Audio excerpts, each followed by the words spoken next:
Hi, I'm Daniel and this is Ashville. Today I'm interviewing Jacqueline O'Donovan, who's one of the managing directors of O'Donovan Waste Disposal. A male-dominated industry, managing director at the age of 19. I had postnatal depression. Will I, won't I? I'm the only female MD in London. What roles would you say that women are better at than men? You've got a bigger trophy cabinet than most football clubs. So I've got a problem. Jacqueline is the youngest of 4 siblings who took over from their father. Now collectively, they've grown it into the biggest independent waste company in this country. They have over 90 lorries, 2,000 skips, and do 250 skip jobs a day. With it being International Women's Day last week, I wanted to talk with Jacqueline about women in the trade. As an award-winning leader and pioneer, Jacqueline has worked her way to her position. I'd like to talk to her about her journey at O'Donovan and everything that she's done for the industry as a whole. Jackie, firstly, thank you so much for today. You're very welcome. I wanted to speak to you specifically, 1, because it was International Women's Day last week, and 2, because if I tried to talk to Michael, it would end up in some stupid turf war with him telling me that I'm not allowed to leave my front door or drive my lorries out the yard. All right, okay. Happy International Women's Day. Thank you. And happy St. Patrick's Day. Yeah, that's very important for us. Tell us a bit about O'Donovan's, tell us about the structure, and tell us about the history and how far it's come. Okay, it started back in 1959 by our late father Joe, also known as Generous Joe. Mum and Dad met in Ireland and emigrated to England because there was no prospects in Ireland, and had the 4 of us. I'm the youngest, Michael's the oldest, and then it goes Caroline and Anthony in the middle. I was 17 when Dad died, so I wasn't long out of school. I ran out of school, paying for that now. It was just, we had to all hands to the pump. So I, being the youngest, I got left at home to look after Mum for a few months, and the other 3 went back to work, tried to keep the business going. We had a struggle for about 2 years. People were obviously wrongly looking at Michael as a replica of Dad. And Michael's his own man. And then after about 2 years, things settled down. I became managing director at the age of 19. There was only me and one other girl that was in the office. She went to school with my brother next up, Anthony. Yeah, so we grew from there. I had no formal training. I was going to be a childminder in Germany. I'd already got the job. The kids were saved. On an RAF base, so I had to cancel that. So you basically learn everything on the job, because I always say myself, experience is the master. Experience is the master. This means that the best way to become good at something is to actually do it, rather than study it or observe from a distance. Yes, without a shadow of a doubt, yeah. Life experience, yeah. Everything I've learned on the job. Wow. Yeah. Okay. And are the other siblings involved? Yeah, all 4 of us are involved in the business and have been since Dad was alive. We didn't sit down and make a conscious decision that you're going to do this, I'm going to do that, you do this and I'll do that. And we just sort of morphed into our positions, and we've stayed in those positions for 30 odd years. Some of us aren't working the Saturdays now, so... Like Michael? Like Michael and Caroline and Anthony, and I have the odd one off now. But yeah, we can work together and in harmony, and we even socialise together. We all live within 5 minutes of each other. So yeah, we are very lucky. You're very lucky. Your work is waste, like skips, predominantly? Predominantly waste management. So skips are 50% of our turnover, and then everything else, demolition, roll-on-offs, grabs, the transfer stations, recycled aggregates are the other 50%. Okay, now tell me, there's a lot of skip companies around, especially in this sort of area. Now, Michael doesn't permit my lorries to come into this area.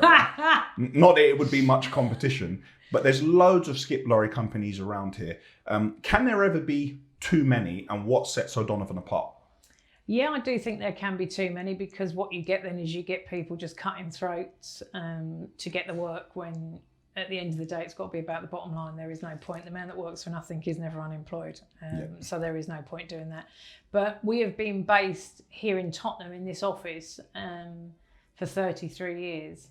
Our busiest area is Kensington, Chelsea, West London, really? The West End, yeah. This is our quietest area. Because Michael told me to stay out of Tottenham. I mean, I'm not sure why. You can have Tottenham. It's the high-end builder that wants us. It's the high-end builder that's willing to pay a little bit extra for the compliance. And the service. The service. Compliance. This is complying and adhering to standards and laws set by governing bodies. You know, the sister heads up the skip department. So if the phone call's made, they've hit a gas pipe, they've hit this, they've done that, they need this, we can jump on it straight away. And even the boys go out in the lorries. You know, if Michael and Anthony have to jump in the lorry, they jump in the lorry. So Michael still does jump in the lorry every now and then? Oh, he does, yeah. We totally appreciate that, you know, we have got where we are today. We're not the most expensive, but we're not the cheapest. But we have got to where we are today through service. No one will beat us on service or compliance. Unfortunately, Daniel, I'm afraid to tell you. When I was growing up, I always used to play with trucks. I used to play to the Lego and build houses, and I always wanted to do something in this industry. When you were young, as a child, what sort of toys were you playing with, and what did you aspire to do? What do you say, when I grow up, I want to do AK-47s. No, only joking. I probably vid more the teaching side of things. Okay. Being the youngest of 4, I was always left. They were that bit older, so they were allowed out. I wasn't allowed out. Being Daddy's little girl, I wasn't allowed out. So yeah, I probably used to play classroom a lot and have invisible gangs of class. Then I used to drive my mother mad and get all the tins out. Dad found me a till out of the rubbish once. And then I used to play shop. But when I got to about 15 or 16, Dad used to collect these vouchers from mobile service stations, and he got me a really plastic briefcase. And I said, one day I'm going to work in an office, big tall glass office, and have the top office. Well, we're kind of there now. Yeah, we're sort of there. Yeah, we're only 1 floor up though, but yeah. Yeah, we're still the top though, isn't it? There's no one above you. Yeah, but no, I never envisaged myself being in the business. I think it's an Irish thing that the farm always goes to the oldest, so we just always assume that Michael would take the business on, and we would have to get our own jobs until we would be married off, and then we would be housewives. That was what the perception we were brought up with. So I thought by the time I would be 21, I'd be married with 6 kids. But no, it wasn't to be. Can you tell us a little bit about your role and what sort of roles you've had over the years? Have you done nearly every single job in this company, and how did you evolve as time went by? Well, I started, and the rest were dragged as well, from probably the age of 8 or 9 to clean the office on a Sunday, because there was no such thing as contract cleaners then. You know, Dad was a big player in his day. You know, Dad was probably one of the first to get into skips. So where the British Library is in King's Cross, that was Dad's yard.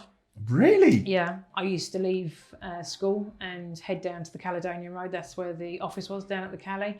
And I used to do the night shift. We had a job on in London Wall, and the rolling off bins were down there. So I would be left in the office when everybody went home at 15. Like you just wouldn't think of a 15-year-old doing it now. And then the lorry would come back about 10:30, and I'd lock up and off I'd go home and get up for school the next day. I had about 2 years of doing invoicing, credit control, sales, ordering.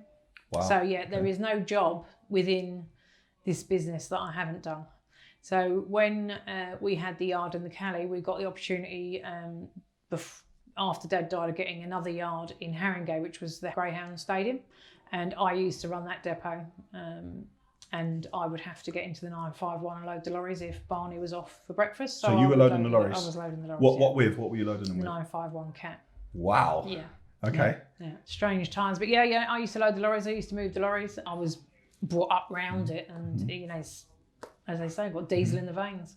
With you being able to do all these things in haulage and stuff like that, did the opposite sex find that slightly intimidating? I don't think they did at first, and the reason I don't think they did at first was because I wasn't out that often.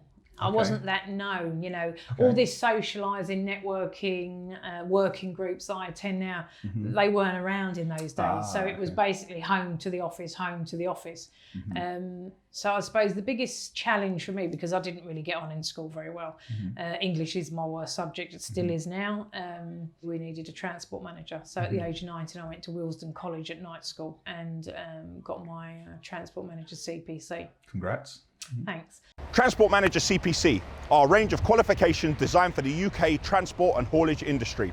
The CPC stands for Certificate of Professional Competence. I got married in my early 30s, have a lovely young son who's now just gone 22. He's in America at university. I had 3.5 years of postnatal depression after having him, which ended my marriage. Then I had to do my whammy tab in the middle of that, and that took 18 months. And although I'm still very friendly with my assessor, he made me work for it. He didn't give it to me in any way, shape or form. WHAMMY tab stands for Waste Management Industry Training and Advisory Board. This is a range of qualifications for those in the waste management and recycling, cleaning, and street cleansing, facilities, management and parking.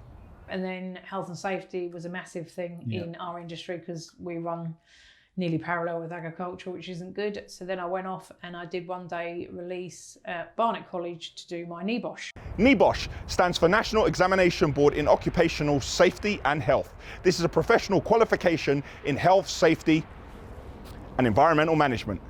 And then, as you know, the drivers CPC came in 2015 and we got all the drivers qualified. Driver CPC. This is a driver certificate of professional competence for bus, coach and lorry drivers. On a Saturday, and I used to go downstairs where we had the classroom set up, and I would listen to the trainers, and the trainers were absolutely shocking. They were making the drivers feel small. Any question they asked, they shot them down. There was fellas falling asleep, fellas watching their phones, and I thought, no, this is an ideal opportunity to have them in a classroom base, to give them knowledge. And I'm a real true believer in sharing knowledge. So I trained as a trainer. So I'm a CPC trainer, so we're a CPC centre. Wow. Yeah. Probably about 3 or 4 years ago now, they brought out the first master's degree in demolition. Demolition is quite close to our heart because that's how Dad started off first in demolition. And I just thought it really important that a woman should do it. So me and another lady did it. So we are the only 2 women in the world with the degree, a master's degree in demolition management. Wow. I knew you were going to tell me some stuff, but I didn't know you were going to tell me all of that. Can you tell us how difficult it was to manage having a child, postnatal depression and marriage while being in this? Because I know how intense this industry is, and I know how stressed out I get. I know the levels of anxiety. So how was it for you, like battling that? Predominantly, it's a male-led industry. Predominantly, yes, they would never have an insight into how difficult that would have been for you doing that. Can you share anything with us? Yeah, I can. I think it's probably a taboo subject, and it shouldn't be. I've got no qualms about saying that I had postnatal depression. When I was at my desk, I was at my happiest. I just didn't know what to do with this child that couldn't speak to me, that couldn't tell me what he wanted. My personality changed. You know, I would never have got through it without my family. My mother was a massive support to me. But yeah, I think it's a taboo subject, and it shouldn't be a taboo subject. It's quite easy to discuss if people want to discuss it, but with the Irish heritage, you know, women used to have 12, 13, 14 babies. Like, what's wrong with you? You've had one, you know, just spit it out and get on with it. Yeah, even 22 years ago, that was still, you know, the view. It's changing now, all for the better. But yeah, it was tough. I couldn't work out how to do the simplest of things because it just didn't come natural to me. But I must say, we've got a stronger relationship now. And when he was growing up, and I think that's because I was a working single parent, even relevant that he's 4,000 miles away from me, we still speak every day. Tell me, what does a perfect day look like for you? Every day is perfect. I just love what I do. I love the industry. I love that every day is different. I love that it throws new challenges at me each and every day. I'm just passionate about the industry. And people say to me, oh, what's your life-work balance? You know, my life is my work because I love it. Thank you. Someone else is saying that. Yeah. Thank you, because they say that I'm a madman. Yeah, no, it's, you know, it's my passion. I absolutely live and breathe this industry. I absolutely love it. It's, once you're in it, you've got the bug, you can't get out of it. I don't know anybody that was in this industry and has left this industry, you know, or they've left, they've come back, because it's just so infectious. It's great crack. It's, you know, it's fun and it's different, and yeah, no, I love it. Yeah. A lot of people may think, why would a woman want to be involved in waste and demolition? What do you say to that? Why not? Why not? You know, I've got to admit that, you know, growing up, it wasn't something that I had aimed for. Circumstances and unfortunate circumstances brought me into the industry, but I don't regret anything. I think women in construction, women in logistics, women in transport, all these women groups are doing what they can to get women into the industry. But, you know, we're over a decade trying to get women, to attract women into this industry because it is male dominated. I mean, I'm the only female MD in London of a waste company. Yeah. The only? Yeah. How so right now I'm with royalty. Yeah, well, basically Queen Jacqueline is my nickname. So yeah, but why? Why am I? I get why women don't want to be lorry drivers, because it's the rough end and it's the dirty end. I get that. But the office environment, the yard environment isn't that dirty. It can get a little bit muddy if we have a bit of rain and what have you, but the banter, the friendships, the experiences, the stories, it's just every single day is like turning a new page of a new book. Women who wanted to come into construction, waste management, demolition, haulage, logistics, what sort of characteristics do they need to work in this industry? I think you need to be tough-skinned, a wilting violet. I mean, if I'm interviewing anybody for any role, if they're a wilting violet, they just won't even survive in the office, let alone within the wider company. You need to be able to speak your mind. You need to know your mind. There's no point coming in like, I won't know. I'm not, I can't stand shopping. And the reason I can't stand shopping is because I think my mum and my sister absolutely love shopping, and they go in, they look at something, and they're 10 minutes going, will I, won't I? And I just think, what waste 10 minutes? I just can't be at it. If you give me something, a decision to make, I'll make a decision. The great thing about getting into the smaller companies, not the big corporates where you're just a number, is that people can make decisions like that. When I go to working groups or I sit on governance boards or other boards, if they want somebody to trial something, I say, yeah, we can do that. But whereas all the PLCs have to go up the chain and get back, we can just say, yeah, I'll do that. I see you're one of the first ones who had the dust cart cabs. That's right, yeah. That was a massive risk on my behalf. I saw that. Yeah. I saw it, and I was like, oh my God, they've gone and bought the dust car cabs. Yeah. And I was like, how am I supposed to keep up with this firm if they're going buying them now? We were the first in Europe to do that. Really? Yeah. So that was a big move, big move financially for an independent, and a big move. But the drivers love them. Do they? Yeah, they absolutely love them. Yeah, the vision out of them is great. The drive is really good. But unfortunately, the exhaust end isn't as good as the rest of the other vehicles. So something sensors and one pays for the other. Okay. But yeah, they love them. I can't wait till Scania bring out the old cab, and it rivals it, because we don't need a crew cab. As you know, it's only one man and a lorry, so 4 seats are a waste. The number of women in construction, would you say that's a problem with the construction industry, or that's a problem with society and people's preconceptions? I think it's down to the women. I think that we've done, as I say, over the last decade, we've done so much to encourage women into this industry, and they're just not coming fast enough. And I know statistics state that, if a man is to go for a job and can do 4 out of 5 of the tasks, he'll apply for that job. But if a woman can only do 4 out of 5 tasks, she will probably hesitate and not apply for that job. And I think that's wrong. I think women need to step up to the plate and prove that we can do exactly what a man can do. Why is it a male-dominated industry? I get the dirty ends a male-dominated part of it, but why is all the other aspects of it? Construction in general. I think they pick the easy jobs.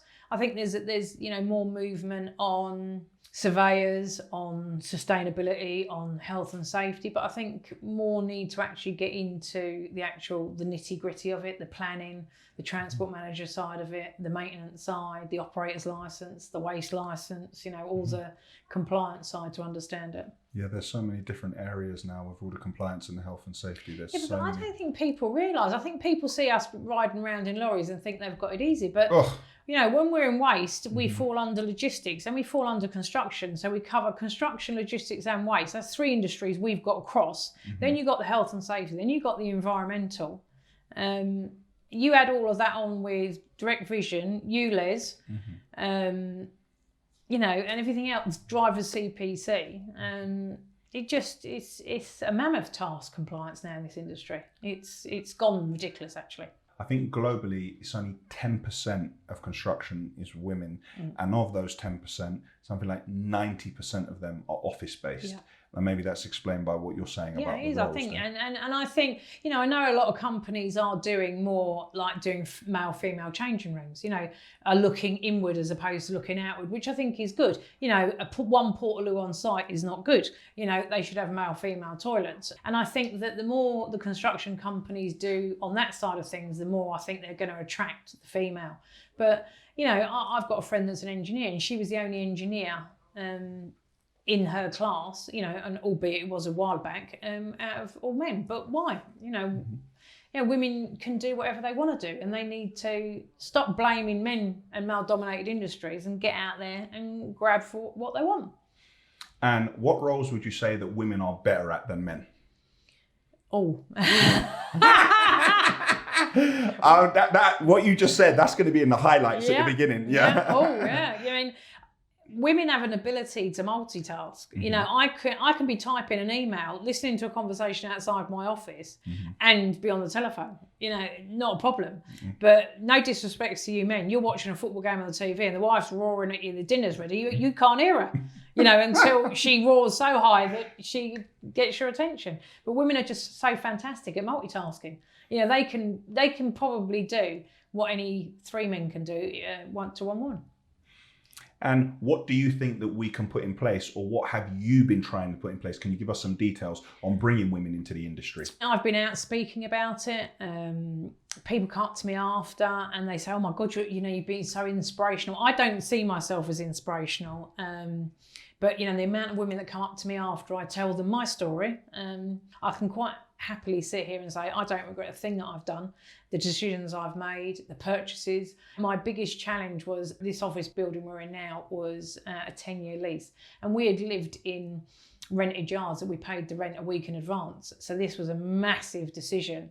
And here, 33 years later, here we still are. So, all the different challenges. I just think that we just do things right, us women. And I don't mean that blasé, and I don't mean it as a sexist comment. I just think women invest more in something. If a woman falls out with her girlfriend, they've fallen out. If a man falls out with his mate, we'll be friends next week. When and I think work-wise, that's how women think as well. They just get more in depth into the job, take more responsibility, take it home with them, and it pays off. Yeah. Now, there's a massive Irish representation in construction, haulage, demolition, logistics. Can you tell us why you think that is? Yeah, I do. I think it was back in the day from the potato famine in Ireland. I think England was probably the only place they could afford to actually get to. I think the luckier ones that went on to America saved their money when they got to England, and that's why England was built by the Irish, because they were real workers, got real work ethic, still have. Michael's here at 6 o'clock every morning. And what time does Michael leave? Oh, he's starting to go earlier. Probably with the last sort of 6 months, he's probably started to go a bit earlier. But he's taken Saturday off now. But you can bet your bottom dollar he's sitting in front of his TV with every CCTV that we've got up in front of him. So he's not relaxing. It's just something that's inbred in you. When I go home, I don't switch off. When I'm lying in bed, I'm thinking about what I'm going to do the next day. It's just inbred in you. It's just, but because it's our passion. I couldn't. Anybody that gets up in the morning and thinks, "Oh, I've got to go to that place," I just say, "Don't bother coming, because you're no good to me whatsoever." And I could never do it. And can you tell us a bit about your awards? Now, I'm not sure where we're going to start. I think you've got a bigger trophy cabinet than most football clubs. I have, yes. I'm pleased to say, yes. I'm very honoured to have a trophy cabinet bigger than most football clubs. I suppose it's just, confirmation to me, because there is nobody to give me confirmation that I'm doing it right. That's just a bit of a funny story. It was a Woman of the Year. Woman of the Year? Yeah, and it was being held in Birmingham, and there was like 700 guests, Bentley, BA, Barclays were all sponsoring it. They had a couple of Bentaygas, they were just coming out at the time, in the actual reception area. And all the finalists were sat around one table. And there was a lady that had done all the security for MI5. So I thought, right, okay, it's got to be her. And then there was another woman that had an OBE, and she was in aerospace. Aerospace, yeah. And rockets and spaceships. Yeah, and aeroplanes and all that type of thing. And then there was a few women that had made creams and done perfumes and what have you. And I was thinking, no, it's got to be one of these two. And I hadn't realised that I was sitting next to a baroness. Well, of course, I knew I was sitting next to a baroness, but I didn't realise the significance of sitting next to the baroness. And then the host was sitting to my left. And of course, I didn't realise the significance of that. And I actually had an evening charity event on. And I said to my mum, I've just got to run up here to Birmingham because I'm shortlisted. Won't be long because I ain't getting it. and I'll be back, change outfit, put the long dress on, and we'll go down to the West End. And we're sitting there, and the lady from Hillsborough that has been and attended every single meeting because she lost her son to Hillsborough had got 1 award. There's only 2 awards, and she was up and she had got her award. And next thing they called out my name, and I just froze. Really? It was like, oh my God, like I didn't even bring anybody with me. I just went up on my own because I ain't gonna get this. Yeah. You know, everybody else had tables. One woman had brought a coach load with her. Oh. And I was like, oh, I'm on my own. They kept asking me who's with me. Oh, I'm on my own. But yeah, it was a Versace vase. And it fit nice in your house, wouldn't it? Karen Brady was below me. Oh, wow. She had got it the previous year, yeah. So that was a massive shock. Yeah, there was a tear in the eye there. I can't lie. There was a tear in the eye. Needless to say, I was late collecting my mother for the ball that evening. But hey ho, these things happen. PricewaterhouseCoopers, they also gave me Woman of the Year. Any other less significant awards? The little ones. The FTA gave me Woman of the Industry. That was a proud moment because I do try and do my best for the industry. Sort of feel that because I'm the only female, that I'm the sort of mother of the industry, and I sit on all these working groups because I feel that I'm the voice of the smaller operator because I'm surrounded by all these PLCs that have got pots of money for compliance departments, health and safety departments, HR departments and all this. And you know yourself, we haven't got those pots of money. We have to get on and do and manage best we can. So I do feel that I am the mother of the industry. I don't just speak for us, I speak for the industry when I do speak. So you're even speaking for Ashville then? Yes, I am, yeah. Thank you. So this morning only I had a Zoom with WISH, which is the Waste Industries Safety and Health Group. They were complaining that they didn't think that the guarding on crushers, screeners, shredders was up to scratch, although they had CE markings when they sold them to us. And the conversation was, well, maybe the health and safety needs to look around these bits of kit, and maybe the likes of us need to be more educated. So I went away and I've done my NEBOSH. I am a qualified health and safety person, but people haven't got the resources to do that, nor the people that want to do that. And in a smaller company, yourself, you just can't afford to have a health and safety person. So I had to stop them there and then because I don't realise that us SMEs haven't got that sort of resources. So I stopped them from going down the wrong road. So so it is the whole industry I'm speaking up for, yeah. And can you tell us about some of the charities that you work with? Gosh, where do I start? Very honoured I got the highest honour in Ireland given to me by the president for my work with the Irish charities in London. So I do a lot with the Irish Centre in Camden Town. Michael actually had his wedding reception there, so they've got a massive redevelopment plan. They're going to be the biggest Irish centre in the world, so I'm really pleased to be able to help them and sponsor them. We sponsor a guide dog. Okay. 80,000 to train a guide dog, so it's not... £80,000 to train a guide dog, yeah. So, that we do that. We do an awful lot with children's charities. I've got to be honest, I'm a little bit of a soft touch when it comes to the charity side of things. My PA's been out to Ethiopia. We did a bit with Goal out in Ethiopia, so she got a week out visiting all the initiatives that we've done out there. We sponsor an educational program in Kenya. The idea is that Father Divine educates them rather than just gives them money, which I think is good. Yeah.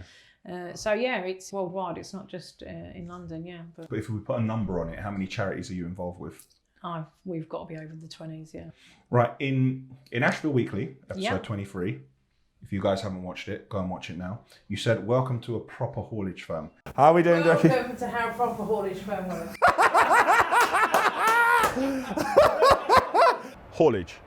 This is the commercial transport of goods. Basically, collecting goods from one place for someone and dropping it to another. What advice can you give to me about Ashville? Because we're about probably 30 years behind you. So what sort of advice could you give an operator like me or any other operators out there who are the same size or smaller? Stay out of Tottenham. Yeah, no, you can have Tottenham, just stay out the West End. I'll rejig his map when he's gone. What advice? Compliance is king. And as long as it's slowly getting there, compliance is going to be king. I know pound is still king at the moment, but compliance will soon overtake it. We've seen even in COVID times that people the fact that we're COVID secure. So, you know, you've all been tested before you came in here today. That, you know, we do random testing probably every 8 days now. Anybody comes to visit, they get tested before they come in. And that gives the clients the security and the added values that when our driver's going on their site, that it's safe to do that. Because, you know, you know yourself on the picking line, one man out can take 20 men out. So I think COVID in a weird way has helped us with compliance. But yeah, you've got to do it right. Cutting corners just doesn't work. Yeah, go with your gut instinct. Never doubt your gut. Never doubt the gut. Never doubt. My gut gets me in trouble because I say, right, we have to buy that, and then we buy it, and I think, oh my God, what have I gone and signed up to here? So I tend to go with my gut all the time. I never really had anyone to bounce ideas off. So if I'm right, this is what we're doing, and then afterwards I'm like, oh Jesus, what have I gone and bought this for? I always make it work. Yes. I always make it work. There you go. Yeah. I don't believe in the word stress. No. I think it's a figment of one's imagination. Stress is a figment of one's imagination. I don't get stressed. I look at a challenge. I take everything as a challenge. When someone comes and says, "Oh, I've got a problem," no, you haven't got a challenge. What's the challenge? And when they tell me what the challenge is, I give them 2 options, and they make their minds up, and off they go. Wow. There's always an answer. Okay. And any final thoughts to women who are thinking about getting into this industry? Oh, without a shadow of doubt. I mean, I would encourage women, boys, men. You know, I really do think they need to do an educational program to get into the schools, because as you know, you can't get your HGV until you're, is it still 21? It was 21 when I was young.